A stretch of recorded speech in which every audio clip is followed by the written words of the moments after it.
തലസ്ഥാനത്തെ അക്രമങ്ങളെ ചൊല്ലി ഗവർണർ മുഖ്യമന്ത്രിയെയും DGPയെയും വിളിപ്പിച്ചതാണ് ഇടതു പ്രതിഷേധത്തിന് ഇടയാക്കിയിട്ടുള്ളത്.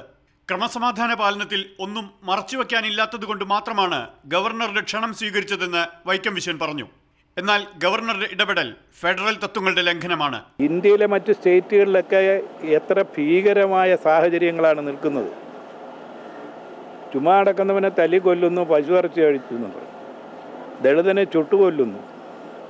അപ്പോൾ അവിടെയുള്ള ഒരു ലോ ആൻഡ് ഓർഡറിൻ്റെ പ്രശ്നം ആ രീതിയിൽ കേന്ദ്ര ആഭ്യന്തരമന്ത്രി ഇടപെടുന്നത് കാണുന്നില്ല. അവിടുത്തെ ഗവർണർ അതിന് ആ രീതിയിൽ ബന്ധപ്പെടുന്നത് കാണുന്നില്ല.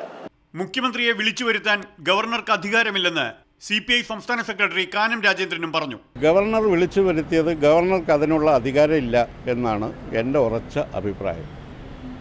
ഗവർണർ കേരളത്തിലെ ഇലക്ട് ചെയ്ത കൗൺസിലിൻ്റെ ശുപാർശയ്ക്കനുസൃതമായി പ്രവർത്തിക്കേണ്ട ആളാണ്. ഭരണഘടന ഞാൻ മനസ്സിലാക്കിയിടത്തോളം ഗവർണറുടെ ഇടപെടലിൽ രാഷ്ട്രീയ നേട്ടമുണ്ടാക്കാൻ BJP ശ്രമിക്കുമ്പോൾ ചെവിക്ക് പിടിക്കാൻ ഗവർണർ വരേണ്ടുന്ന മുന്നറിയിപ്പ് നൽകാൻ തന്നെയാണ് ഇടതുപക്ഷവും തയ്യാറെടുക്കുന്നത്.